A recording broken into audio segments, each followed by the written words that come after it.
My boyfriend suddenly called me ugly. Look at yourself. You're always sloppy. You don't know how to take care of yourself. I'm bored looking at you. I thought I heard wrong, but he emphasized, you're the type of girl that people pass by and no one wants to keep. In an instant, all the surrounding noises seemed to fade away. Only his voice rang out flat and calm as if he was talking about an outdated item. I stood still, not knowing what hurt more, the words he used or the way he looked at me as if I had never been important enough to be kept. I never thought something like this would happen to me, at least not in the way it did. After 10 years together, after thousands of dinners together, after countless times I waited patiently for him outside the interview room, ordered takeout when he was sick, but cleaned up the sneakers strewn across the living room, suddenly there he was. In the living room of our shared apartment in Pasadena, with his duffel bag packed, and a look on his face that I hadn't seen in a decade. Not angry, not frustrated, just contemptuous, as if he were talking to a stranger, or worse, someone he felt so inferior that he no longer had to restrain his disrespect. I can't do this anymore, Ryan said, his voice eerily flat. I was still in my pajamas, having just made my morning coffee. We're not compatible. You have no direction. You don't try hard enough in life. You're just this ugly, lazy girl who doesn't take care of herself. I feel like I've been carrying you around on my back all this time.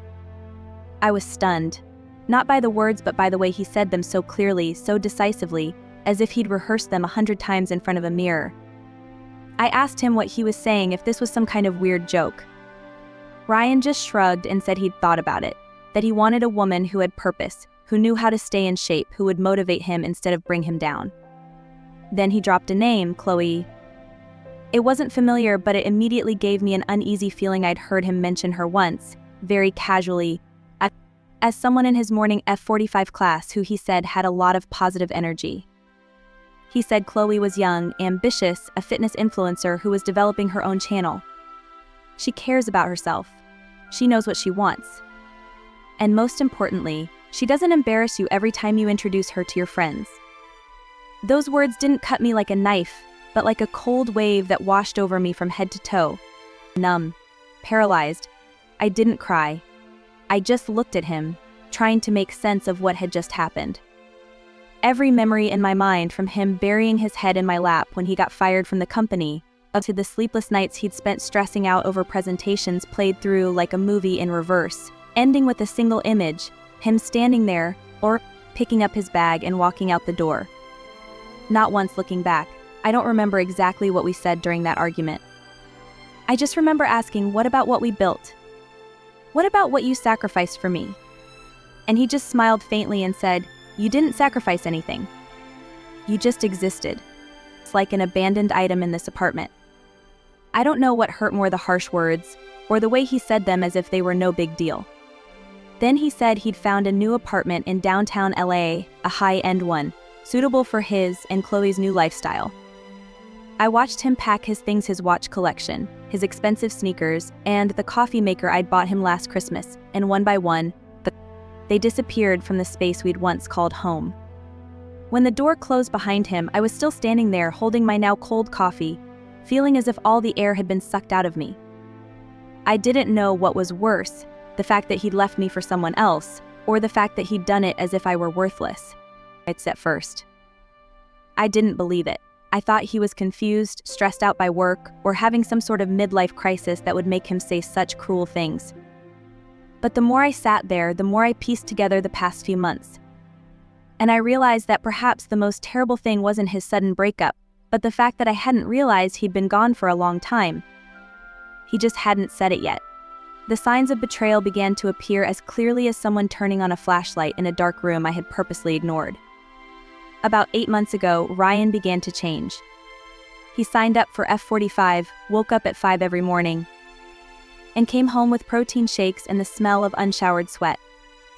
I was happy for him, thinking he was living a healthier life. He traded in his entire wardrobe for Lululemon clothes, bought a smartwatch to track his heart rate, and spent hours each week counting calories. I didn't doubt it. People change. I used to tell him to exercise more. But what started to bother me was the way he talked about me, not with the same fondness, but with a growing sense of disappointment. He started telling me I should try expensive creams, saying my skin wasn't what it used to be. He once showed me a TikTok skincare video and asked point blank, "Why don't you try these? Everyone's doing them." I just laughed and said I wasn't interested. He went quiet after that, but sometimes I caught him looking at me in the mirror as I brushed my hair or put on an old shirt, his gaze no longer familiar, but judgmental. He also started coming home later, saying he had unexpected projects at the office. His phone was always face down. One time I saw him texting, and as soon as I walked into the kitchen, he turned off the screen. I asked him softly, "Who is that?" He answered curtly, "Someone from the gym." Then we talked about dinner. Maybe I told myself it was all a coincidence, that I was thinking too much, that he was still the same Ryan I'd known for a decade. But then for Christmas he gave me a Peloton. I smiled and thanked him, but he immediately told me to get my money's worth, and occasionally reminded me that it's not cheap. When I rode it for only 2 sessions and then left it in the corner, he looked at me like I was a losing investment. Then came the little criticisms: "You should get lip fillers like my coworker," or "People your age look 20 because they go to the spa." Part of me started to shrink back, and the other part was confused as to why the man who used to put his hand on my cheek every night was now talking about me as a failed project. I started to feel insecure, but I kept my faith until one Saturday afternoon, while I was doing laundry. I found a receipt from Tiffany Company in Ryan's jeans pocket. I was really on my feet. We had never been to Tiffany. He had said it was too expensive, too frivolous. Yet the bill clearly stated that a promise ring cost nearly $3,000. I quickly opened my laptop and went to our joint bank account. The numbers hit me like a slap in the face. The savings account, the one I had been transferring my salary to every month, the one I thought we were building our future home together, had been drained every few weeks. Not in big, obvious amounts, but in small, clever, subtle ones: car repairs, sports fees, coworker's birthday gift. It all made sense when you didn't put it all together. But now it all clicked. Ryan had been preparing for his departure for a long time. He was just waiting for the right moment to pull the trigger and drop me like a minor character rewritten in a script I'd never read. I wish I could say I had faced it all head on, that I knew what to do, who to call, what to tell myself to keep the faith.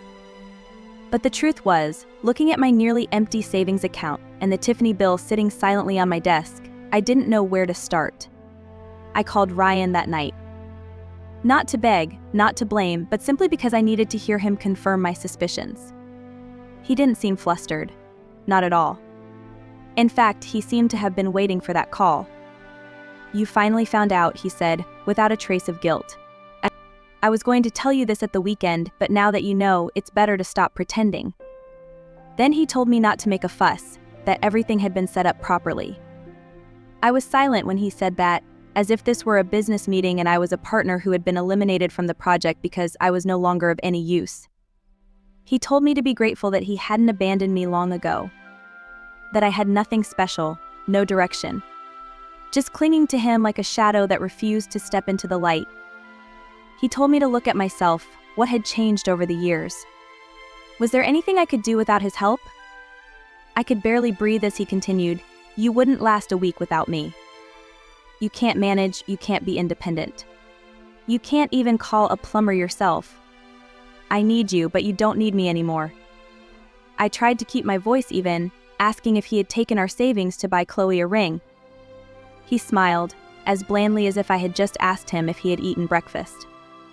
"No, I didn't use it. What else would I use it for? Chloe deserves better." I didn't know what shocked me more, the brazenness of his answer or the fact that he said her name so naturally, as if she had been a part of his life for so long. He went on to say that Chloe understood him better than I did, that she was the one who awakened him, and that being with her had made him feel inspired. I interrupted, asking how long he had been with her. He didn't answer directly, saying that it had started naturally in F45, then gradually progressed because he felt like he could be himself. Then he looked so proud, as if he was telling a beautiful love story that I should be touched by instead of angry. I don't know why I didn't collapse at that moment. Maybe it was because my head was spinning with everything he had just said. Maybe it was because I couldn't believe that the person who had held my hand through every difficult stage of my life could be so indifferent. He said I had nothing for him to miss. That the only thing he was still holding back on was the split of the last month's rent, but I'll be generous enough to let you stay for a few weeks until you get back on your feet." And he concluded with a line that I think will forever be scarred into my memory: "You should thank me. I'm helping you grow. Without it, you'd always be the little girl who relied on me, unable to grow up." It wasn't a breakup. It was an indictment, a cold verdict that I was no longer worthy of being in his life. And the most painful thing wasn't that he'd left me, but that he believed he had the right to do it without mercy. He'd slowly drained every penny out of my life, my trust, my affection, everything I'd thought was unshakable, and in the end, he'd thrown it back to me empty-handed and told me it was a chance to discover myself. I didn't cry. I don't smash. I just stood there, alone in the apartment filled with darkness and empty spaces where his things had been, wondering if I was as useless as he said. Then why had he spent the past 6 months secretly planning to leave me? I don't know what kept me going in those first few days after Ryan left. Maybe it was because I was too shocked to collapse. Or maybe it was because there was a small but strong part of me that survived everything he'd said. I didn't cry. I didn't text. I didn't call. I didn't run after him. I didn't beg him to come back. I didn't scream for justice. Instead, I called the only person I knew wouldn't ask too many questions, wouldn't judge, and would always be there when I needed her, my sister Samantha. She arrived in less than 20 minutes, with a bag of groceries, a tight hug, and a look that needed no explanation.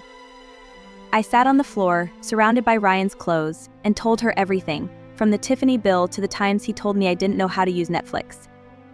I thought she would get mad, curse, pick up the phone and call him, but she didn't. Samantha just nodded, pulled out her phone and said, "Well, let's get to work." She started by teaching me how to go through the entire transaction history of our joint account, which I had left to Ryan to manage because he knows better. We discovered a number of significant expenses: meals at restaurants I had never heard of, hotel expenses near downtown, gym memberships that weren't F45. The more I looked at the numbers, the more it became clear that Ryan had not only betrayed me emotionally, but also financially, what I had believed to be the most secure foundation of our relationship. Samantha told me this was a form of mild financial abuse, a classic sign that one partner controls all the financial resources to keep the other in a weak position. I didn't want to believe that I had. It's been manipulated for so many years, but the more I took a step back, the more I remembered sayings like, "Let me handle the money so you can focus on having fun," or "I don't know numbers, so let me handle it." Those sweet words now felt like strings pulling me away from my own autonomy. The next morning, I took a day off and went to the bank with Samantha. The young teller, with a gentle voice and sympathetic eyes, helped me open a new account entirely in my name.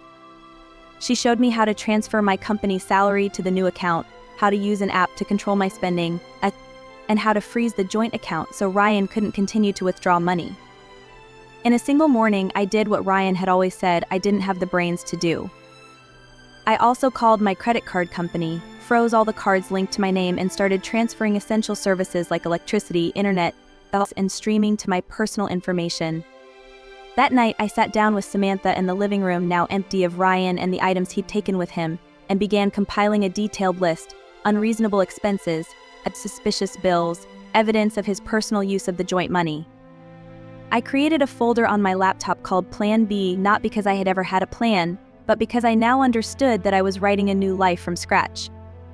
Samantha gave me the contact information for an attorney at a women's support group in the Pasadena area. I called, made an appointment, and brought everything I had: bank statements, photos of receipts, screenshots of online transactions. The lawyer, a soft-spoken, laser-eyed woman in her 40s, looked through the file and said something that stuck with me: "You've been pushed out of a seemingly stable life, but now it's time to reclaim it cleanly, legally, and quietly." I didn't post anything online. I didn't talk to anyone outside of my immediate circle. I spent a few hours each night going over everything, planning my next steps.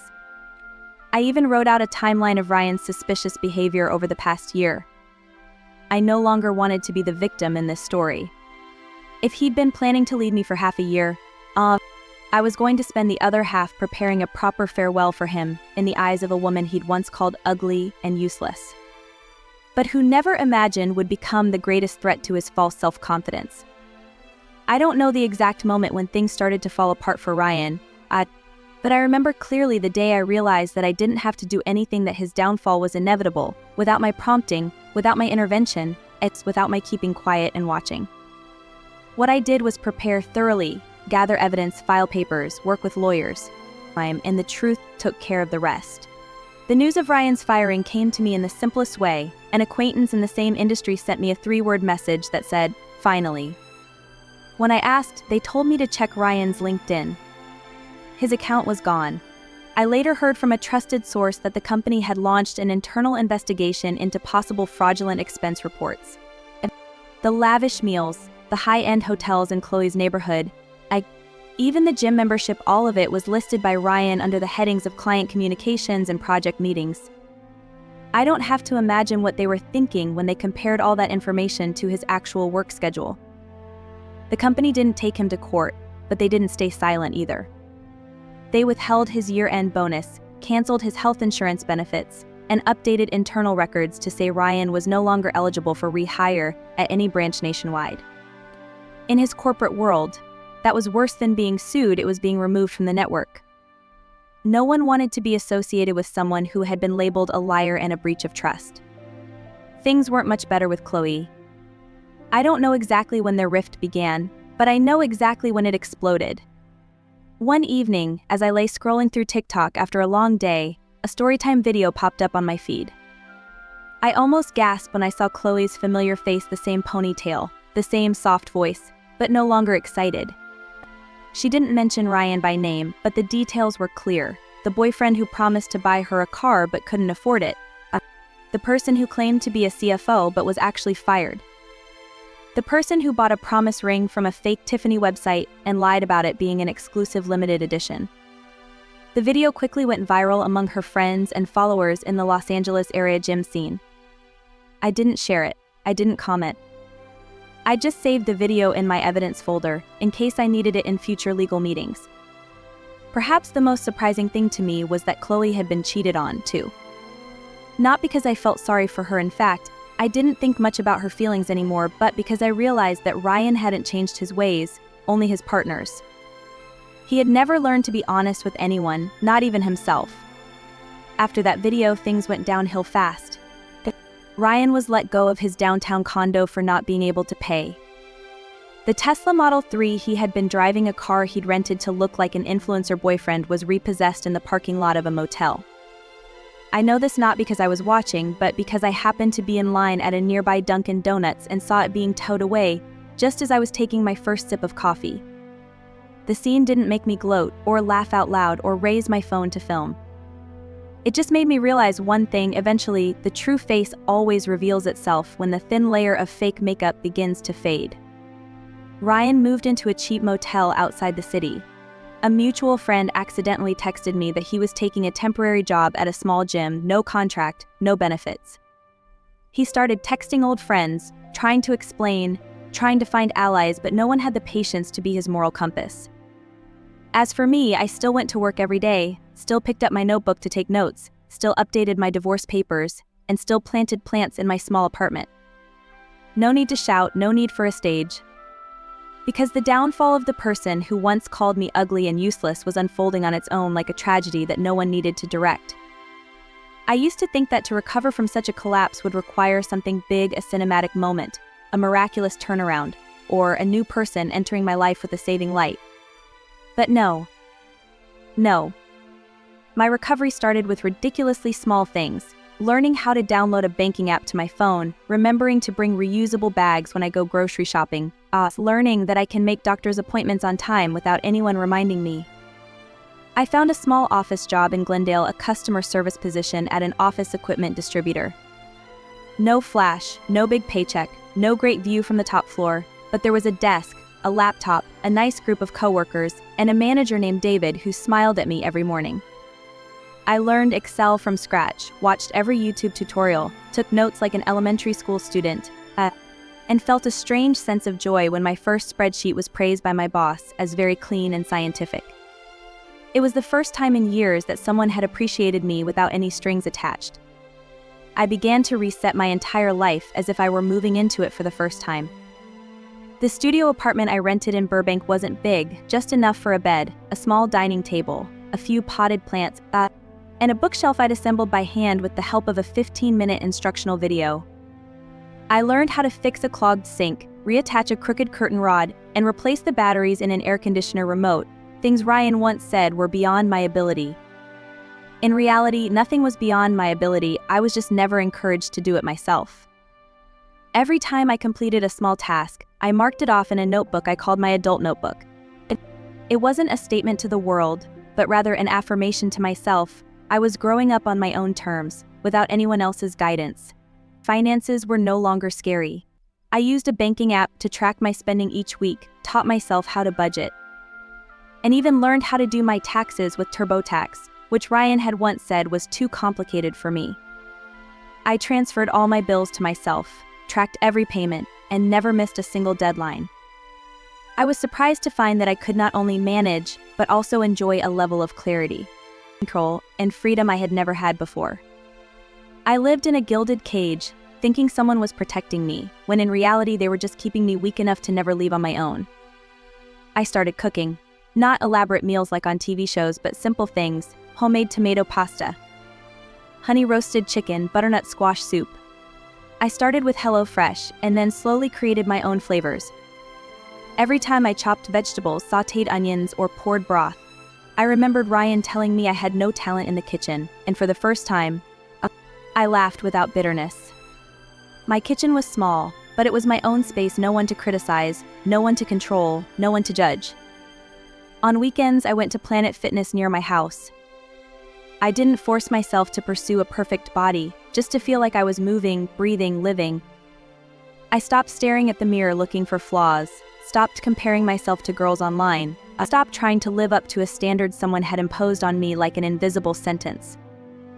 I began to see beauty in a very different way, not beauty to impress, but the beauty of someone who was slowly coming to terms with herself. I live a very ordinary life, but in that ordinariness I find a kind of happiness that I didn't realize I was missing before. No more burden of fear, no more voice telling me I'm worthless, no one to paint a future, and then blame me when I don't fit in. I drew my own future stroke by stroke, slowly but steadily. And the most surprising thing was not that I had survived, but that I was living a decent, fulfilling life, completely free of the person who had told me I couldn't do anything on my own. I don't know what I expected on my last day in court to finalize my separation, but it certainly wasn't the silence that bordered on emptiness. No tears, no tension, no words exchanged. Just a gloomy morning in a lawyer's office, black and white pages, and two people who had once considered each other their everything, now signing their names as clearly as strangers, ending a failed transaction. Ryan sat across from me, wearing the same old shirt he had once boasted of being custom-made, now faded and wrinkled at the cuffs. He no longer had the cold eyes or arrogant smile like before, but instead had the tired look of a man who had just gone through a storm that he had created himself.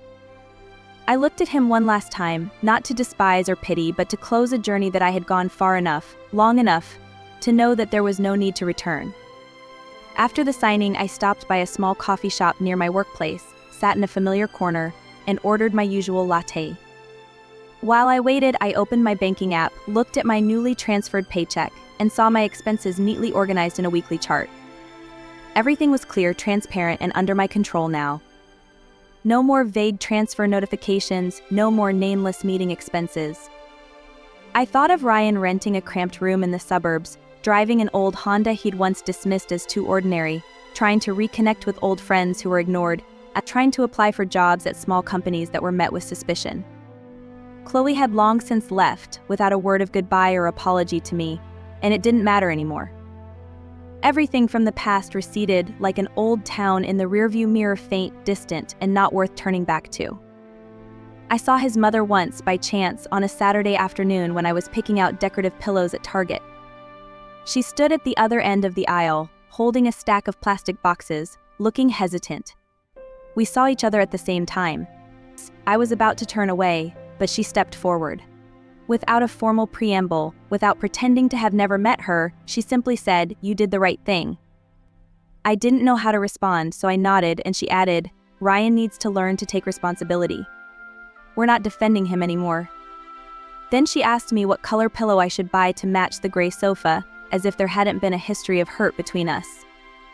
I pointed to a simple floral one, and we left the store in different directions, not making any promises to see each other again. But enough to know that a silent recognition had taken place, enough for me to feel like I was no longer the loser Ryan had tried to force upon me.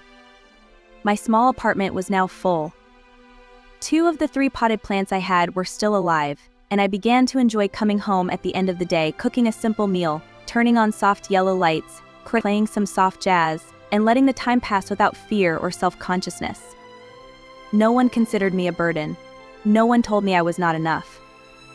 I had a few colleagues who I ate lunch with, one named Matthew who sat next to me in the break room, who had also gone through a painful breakup.